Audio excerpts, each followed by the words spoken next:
السلام علیکم ورحمۃ اللہ وبرکاتہ۔ بسم اللہ الرحمن الرحیم والصلاة والسلام علی سید المرسلین خاتم المعصومین وعلی آلہ وصحبہ اجمعین، اما بعد۔ درس قرآن کی نشست کے ساتھ خلیق الرحمن آپ سے مخاطب ہے۔ سورہ آل عمران آیت نمبر 149 پہ ہماری بات جاری ہے۔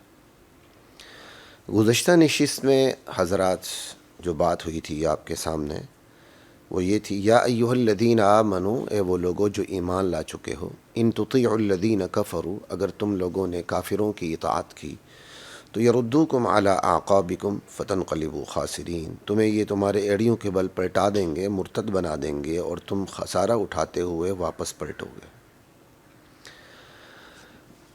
اس آیت کی کافی وضاحت ہم کر چکے ہیں، لیکن گزشتہ متصل نشست میں جو بات ہوئی تھی وہ یہی تھی کہ بھئی یہ جو پلٹا دیں گے، کیا یہ فوراً کفر کی طرف پلٹا دیں گے یا کافروں کی منافقوں کی بات مان کے بندہ دھیرے دھیرے کفر کی طرف جائے گا؟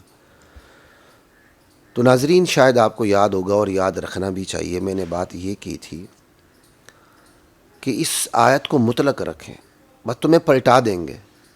بسا اوقات ان کی بات مان کے بندہ فوراً کافر ہو جاتا ہے، بسا اوقات باتیں تو ایسی ہوتی ہیں بندہ کافر تو نہیں ہوتا، لیکن ان باتوں کا اثر قبول کر کے بہرحال پھر دھیرے دھیرے کفر تک پہنچے بغیر نہیں رہتا۔ یہ بات ہوئی تھی، تو یہ اس آیت کو مطلق رکھیے گا۔ ہاں، البتہ قرآن کریم کی جو آیات اس آیت کے بعد آتی ہیں ان کو دیکھا جائے تو عمومی طور پر یہی بات سامنے آتی ہے کہ اگر تم ان منافقین کی بات مانو گے تو یہ دھیرے دھیرے تمہیں کفر تک پہنچا کے رکھیں گے، اور جو واضح کافر ہیں اگر ان کی اقوال کو سامنے رکھا جائے، جو حدیث کی شرح میں بھی میں نے جو حدیث میں بھی کی وضاحت میں نے حدیث بیان کی تھی، اس وضاحت میں کہ جب جنگ ختم ہوئی تو ابو سفیان جو اس وقت رضی اللہ تعالی عنہ نہیں بنے تھے، بعد میں رضی اللہ عنہ بنے، شرف صحابیت سے مشرف ہوئے، انہوں نے جا کر کہا تھا کہ تم میں محمد موجود ہیں، ابو بکر موجود ہے، عمر موجود ہے، صلی اللہ علیہ وسلم رضوان اللہ علیہ مجمعین۔ تو اس وقت انہوں نے اول حبل کا نعرہ لگایا تھا اور لنا العزا ولا عزا لکم کہا تھا، ہمارے لیے عزا، تمہارے لیے کوئی عزا نہ رہے، حبل بلند رہے، چونکہ اس وقت وہ حالت کفر میں تھے۔ اب یہ جو ان کا نعرہ ہے، ان کا تانا ہے یا ان کی تبلیغ ہے، مسلمان مان لے تو فوراً کافر ہو جاتے۔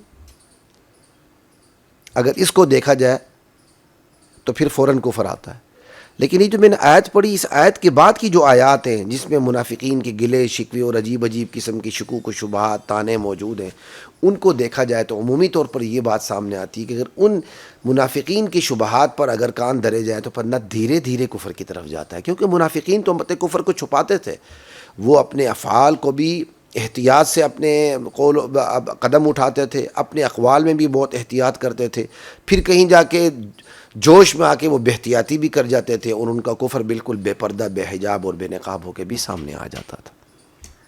ٹھیک ہے، اسی طرح اس آیت کے پہلے کو دیکھیں جس میں ربیون کا ذکر ہے، اور کیا کہتے ہیں، جنہوں نے کیا کہتے ہیں اس کی روشنی میں صاحب اپنے رسولوں کی معیت میں جہاد کیا، وَكَأَيٍّ مِّن نَبِيٍّ قَاتَلَ مَعَهُ رِبِّيُّونَ كَثِيرٌ، اس آیت کو دیکھا جائے ما قبل کو تو پھر یہ بنتی، ایمان والوں تم نے کافروں کی اطاعت نہیں کرنی، کافروں کے ساتھ تو نبیوں نے اور نبیوں کے جانثاران نے جہاد کیے، ان کی بات مانو گے تمہیں کافر کر دیں گے۔ اس کو دیکھا جائے تو فوراً کفر آتا، اور آیت کے ماقبل کو دیکھا جائے تو فوراً کفر آتا ہے اطاعت کی صورت میں، آیت کے مابعد کو دیکھا جائے تو دھیرے دھیرے کفر آتا ہے۔ بہرحال ساری تفصیل میں نے آپ کے سامنے اس لیے رکھی، آیت کے مابعد کو دیکھا جائے تو دھیرے دھیرے کفر کی بات ہوگی، آیت سے پہلے کو دیکھا جائے تو فوراً کفر آئے گا، تو آیت کو مطلق رکھا جائے، بس اگر تم اطاعت کرو گے تو یہ تمہیں کفر کی طرف پلٹا دیں گے۔ کیا مطلب؟ یا فوراً کفر کی طرف پلٹا دیں گے، یا بات ایسی بھی ہو سکتی ہے کہ بظاہر تمہیں کفر نہ لگے اور حقیقت میں بھی کفر نہ ہو، لیکن وہ اتنی خطرناک ہو کہ دھیرے دھیرے تم کفر تک پہنچ کے رہو گے۔ یہ ساری وضاحت حضرات محترم اس لیے ہوئی کہ آیات کی جو وضاحت ہوتی ہے اس میں تفسیر کے اصول کا خیال رکھنا ایک تو بہت ضروری ہوتا ہے، دوسری بات اس لیے بھی اس کی وضاحت ہوئی، آج جو مسلمان ہے وہ واضح کفر کے سامنے چکنا تو ہو جاتا ہے، کیونکہ واضح کفر کے سامنے چکنا ہوئے بغیر بندہ رہتا ہی نہیں ہے، پتہ چل جاتا ہے. جیسے مرزائی سامنے آگے ختم نبوت کے انکار کر دیا، ٹھیک ہے، مشرکین نے قبروں کو سجدہ شروع کر دیا، اللہ کے علاوہ دوسروں کے نام نیازیں دینے شروع کر دی، واضح کفر سامنے آ جاتا ہے. لیکن ایک ہی واضح کفر سامنے نہیں آتا، وہ بدگمانیاں پیدا کرتے ہیں، اندر اندر شکوک و شبہات پیدا کرتے ہیں. یہ بہت خطرناک چیز ہے. اس سے بندہ کفر کے اندر ڈوب جاتا ہے لیکن اسے احساس ہی نہیں ہوتا کہ میں کفر میں غرق ہو چکا ہوں. اس لیے اتنی وضاحت آپ کے سامنے ضروری ہوئی. تو آج کی نشست میں جو وضاحت ہے وہ منافقین ہی کے اقوال کی روشنی میں، شکوک و شبہات کی روشنی میں اس آیت کی وضاحت ہے. ان تطیعوا الذین کفروا، جو منافقین اقوال مطلب منافقین نے آگے جو شکوک و شبہات ڈالنے کی کوشش کی، اور ان شکوک و شبہات کے تذکرے سے پہلے قرآن کریم نے کہا کہ اگر تم ان منافقین کی بات مانو گے تو یہ تمہیں کفر کی طرف لے جائیں گے، تمہیں پلٹا دیں گے. تو آج کی نشست میں انتہائی اختصار کے ساتھ جو آنے والی آیات میں جو کفر و شرک، ان کے شکوک و شبہات میں، ان کے گلے شکووں میں، ان کے تانوں میں جو کفر و شرک چھپا ہوا ہے، کفر چھپا ہوا ہے، وہ صرف سامنے لانا ہے بس. وگرنہ یہ جو آیات ابھی میں سامنے آپ کے رکھوں گا، اپنے اپنے مقام پہ انشاءاللہ ان کی وضاحت زیادہ بہتر طریقے سے ہو سکے گی. اب سنیے گا. ان تطیعوا الذین کفروا یردوکم علی اعقابکم فتنقلبوا خاسرین، اگر تم نے ان منافقین کی، ان کافرین کی بات مانی تو یہ تمہیں پلٹا دیں گے، مرتد کر دیں گے. منافقین کے بارے میں قرآن کریم کی آل عمران کی آیت نمبر 154 ہے، اسی میں ہی ان تطیعوا الذین کفروا سے آگے، کیونکہ یہ تو 149 ہے. اللہ تعالیٰ منافقین کی حالت بیان کرتے ہیں. غزوہ احد میں ان کی حالت کیا تھی؟ وَطَائِفَةٌ قَدْ أَهَمَّتْهُمْ أَنفُسُهُمْ، ان کی جانوں نے ان کو مبتلا فکر کر رکھا تھا، صرف اپنی فکر تھی، نہ رسول کی فکر، نہ دیگر صحابہ کی فکر، نہ کسی اور کی فکر، بس ہماری جان بچ جائے. صحبت اثر کرتی ہے. اگر منافقین کی صحبت کو صحابہ لیں، کوئی بھی لے، منافقین کی صحبت کو لیں تو صحبت اپنی تاثیر رکھتی ہے. تو قرآن کریم نے ان تطیعوا الذین کفروا کے بعد منافقین کی یہ حالت بھی بیان کر دی کہ احد میں تو ان کی حالت یہ تھی کہ ان کو صرف اپنی جانوں کی فکر پڑی ہوئی تھی، اپنی جان کے لالے پڑے ہوئے تھے، اپنی جانوں کے لالے پڑے ہوئے تھے. اب جو ایسے منافقین کی صحبت میں بیٹھے گا تو پھر اس کو بھی اپنی جان کے لالے پڑ جائیں گے، بس اسے اور کسی چیز کی، حق کی، حقانیت کی فکر نہیں ہوگی. یہ بھی تو اطاعت ہے. صحبت کی تاثیر ہوتی ہے، اس تاثیر کو قبول کرنا بھی اطاعت ہے، اور یہ اطاعت بھی بندے کو کفر کی طرف لے جاتی ہے. ایک بات آگے، یظنون باللہ غیر الحق ظن الجاہلیہ، منافقین کے بارے میں اللہ کہتے ہیں یہ ایسی، اللہ کے بارے میں یہ ایسے بدگمان ہیں جیسے زمانہ جاہلیت میں لوگ اللہ کے بارے میں بدگمانیاں رکھتے تھے. وہ کیسی بدگمانی؟ اللہ تعالیٰ نے فتح و نصرت کا، کامیابی کا وعدہ تو کیا ہے، لیکن کیا پتہ اللہ اپنے وعدے سے پھر جائے. اب اللہ کے بارے میں کتنی بڑی بدگمانی اور کتنی بڑی توہین ہے. یہ ہے یظنون باللہ غیر الحق ظن الجاہلیہ.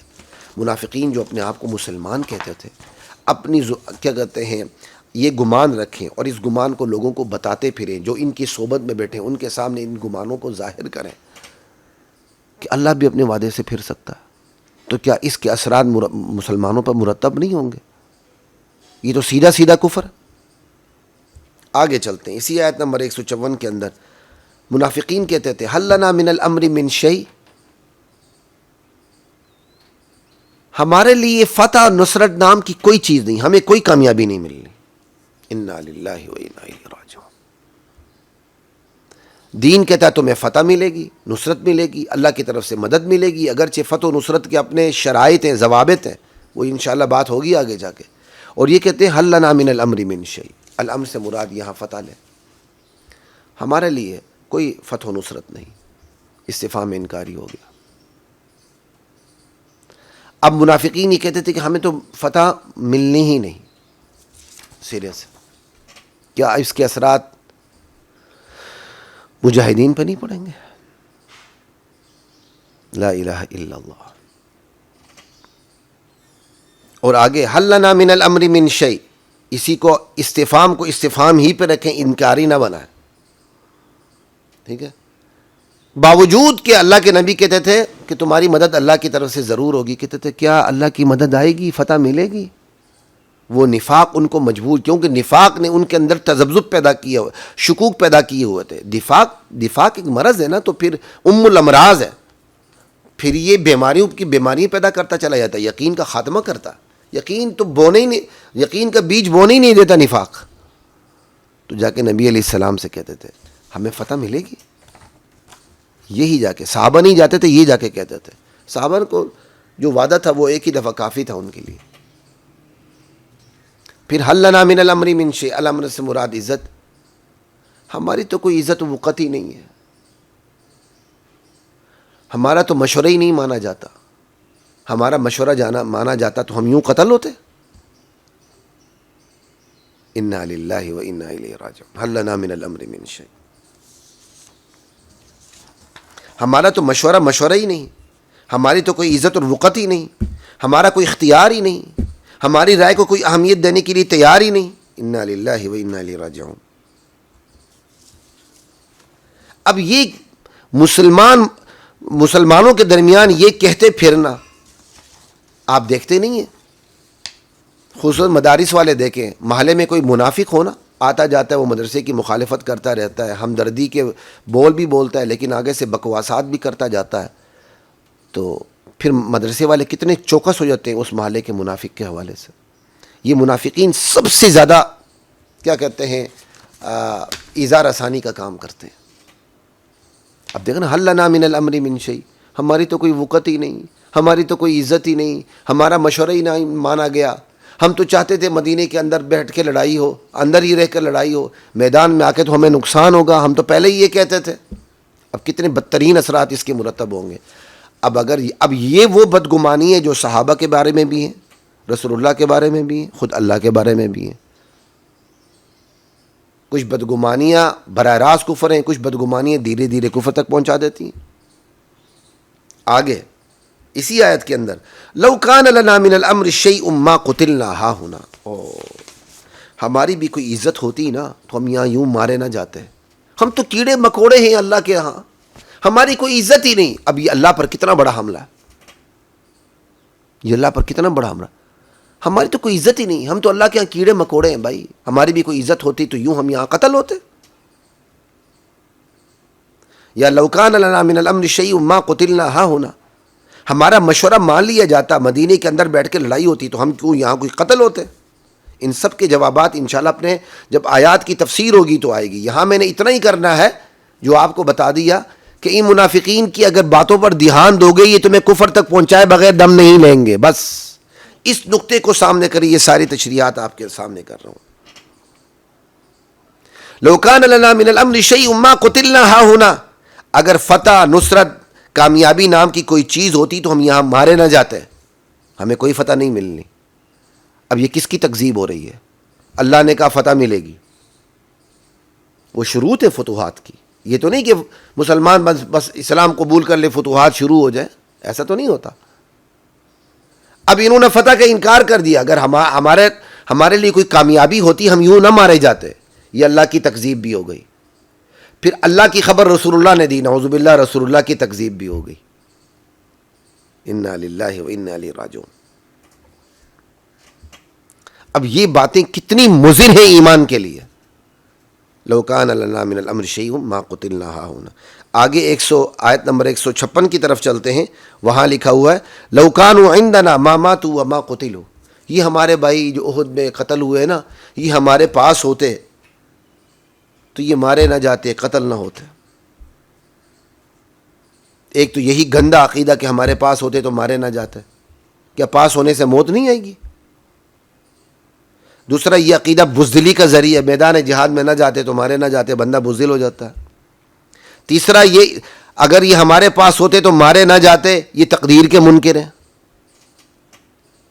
اب یہ کتنا خطرناک جملہ ہے کہ لو کانوا عندنا ما ماتوا وما قتلوا، ہمارے پاس ہوتے جہاد پہ نہ جاتے تو نہ جہاد میں کے سفر میں فوت ہوتے نہ دشمن کے ہاتھوں مارے جاتے۔ آگے آیت نمبر 161 میں وما کان لنبی ان یغل، اللہ اپنے نبی کا دفاع کرتے ہوئے کہتے ہیں نبی کی شان نہیں کہ وہ خیانت کرے. نبوت اور خیانت جمع نہیں ہو سکتے، دونوں آگ پانی ہے. اس کا مطلب منافقین نے کوئی نہ کوئی بات ضرور کی ہے کہ اللہ نے یہ کہا کہ میرے نبی کی شان نہیں کہ وہ خیانت کرے. یہ منافقین اتنے خبیث تھے کہ نبی علیہ السلام کی عزت پر بھی حملہ کرتے تھے. اب وہ کیا انہوں نے نبی علیہ السلام پر اعتراض کیا تھا؟ وہ قرآن ذکر نہیں کرتا. قرآن نے ضرورت ہی نہیں سمجھی کہ ان کے اعتراض کو ذکر کرے، لیکن قرآن کریم نے نبی کا دفاع کیا تاکہ ان کو پتہ چل جائے کہ تمہاری بکواسات کا اللہ کو پتہ ہے. مفسرین نے اس آیت کے تحت مختلف چیزیں بیان کی پس منظر میں کوئی چیز بیان نہیں کرتا. الحمدللہ میں کہتا ہوں بس اللہ تعالیٰ نے بیان ہی نہیں کی. جس چیز کو اللہ نے مجمل رکھ دیا، آپ جتنی مرضی اس کی تفصیل کرنے آپ سے نہیں ہو سکے گی. ذالکم مما علمنی ربی لا الہ الا اللہ. پھر آیت نمبر آگے 167 ہے. لا الہ الا اللہ.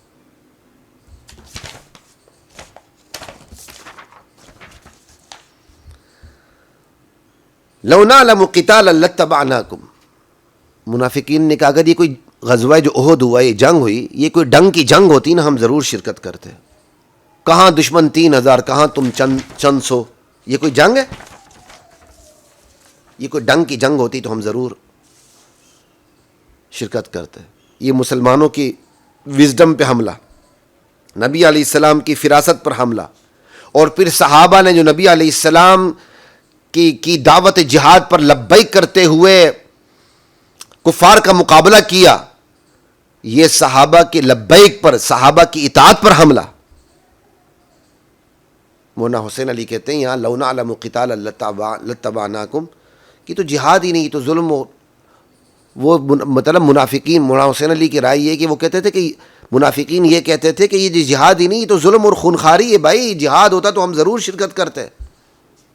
لو نعلم قتالا لاتبعناکم. اور آیت نمبر 168 میں لو اطاعونا ما قتلوا. ہمارے بھائی جو احد میں مارے گئے نا، یہ ہماری بات مان لیتے، شریک جنگ نہ ہوتے تو یوں قتل نہ ہوتے. جھوٹی ہمدردیاں، اور ساتھ ہی ساتھ جو قتل ہوئے ان کی فراست پہ حملہ، جو شہید ہوئے ان کی وزڈم پر حملہ، جو شہید ہوئے ان کی اطاعت نبوی پر حملہ، اطاعت نبی پر حملہ کہ انہوں نے نبی کی اطاعت کی، حکم مانا اور یوں شہید ہو گئے. ہماری بات مان لیتے تو قتل ہی نہ ہوتا. یعنی خالص منافقین ریشنلسٹ ہے. جس طرح کے آج کے جو ریشنلسٹ ہوتے ہیں نا، ایک نمبر کے پکے کالے منافق، یہ منافقین اسی طرح تھے، ریشنلزم کا شکار. لا الہ الا اللہ. ہماری بات مانتی ہوں قتل ہی نہ ہوتا. یہ ساری آیات میں نے آپ کے سامنے رکھی چیدہ چیدہ، صرف ان تطیعوا الذین کفروا یردوکم علی اعقابکم فتنقلبوا خاسرین کی وضاحت کرنے کے لیے. ایمان والو، ان منافقین کی اگر تم نے اطاعت کی تو یہ جو شکوک و شبہات پیدا کرنے کی کوشش کرتے ہیں، یہ جو مسلمانوں کے دلوں میں، مسلمانوں کا فرد بنتے ہوئے مسلمانوں کے اندر اسلام سے، رسول اللہ سے، اللہ سے، صحابہ سے جو متنفر کرنے کی کوشش کرتے ہیں، بدگمانیاں پیدا کرنے کی کوشش کرتے ہیں، تو اگر تم نے ان کی بدگمانیوں پر کان دھرا، ان کی شکوک و شبہات پر تم نے کان دھرا، تو یہ تمہیں کفر تک پہنچائے بغیر نہیں چھوڑیں گے. خواتین و حضرات، یہ تو تھی بات مدینے کے منافقین کی. آج کا منافق بھی یہی کام کرتا ہے، یہی بدگمانیاں پیدا کرتا ہے، یہی ریشنلزم سے کام لیتا ہے. کل کا منافق بھی پورا ریشنلسٹ تھا، آج کا منافق بھی پورا ریشنلسٹ ہے. کل کا منافق بھی ریشنلزم سے کام لیتا تھا، آج کا منافق بھی ریشنلزم سے کام لیتا ہے.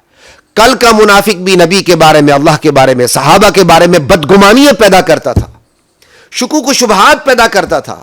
آج کا منافق بھی قرآن کے بارے میں، رسول اللہ کے بارے میں، صاحب قرآن کے بارے میں، اللہ کے بارے میں بدگمانیاں پیدا کرتا ہے، شکوک و شبہات پیدا کرتا ہے، اور پھر اسلام سے باہر کروا دیتا ہے. آپ نے دیکھا نہیں، کراچی کے ایک مشہور بے ایمان نے، دشمن صحابہ نے آ کر کہا نیا قرآن ہمارے ہاتھ میں آ چکا ہے، ہم امت کو نیا قرآن تھما دیں گے. یہ وہ لوگ ہیں جو دائرہ اسلام سے باہر ہیں، لیکن اسلام کا نام لے کر اسلام سے ہی لوگوں کو متنفر کرتے ہیں. یہ ساری وضاحت اس لیے کی، ان کی بدگمانیوں سے اللہ مجھے بھی بچائے، آپ کو بھی بچائے، ان کی شکوک و شبہات سے اللہ مجھے بھی بچائے، آپ سے بھی آپ کو بھی بچائے۔ دین کو تھامے رکھیں، اہل دین کے ساتھ اپنے تعلق کو مضبوط رکھیں، انشاءاللہ جنت ہماری منتظر ہے، اللہ کی رضا ہماری منتظر ہے۔ السلام علیکم ورحمۃ اللہ وبرکاتہ۔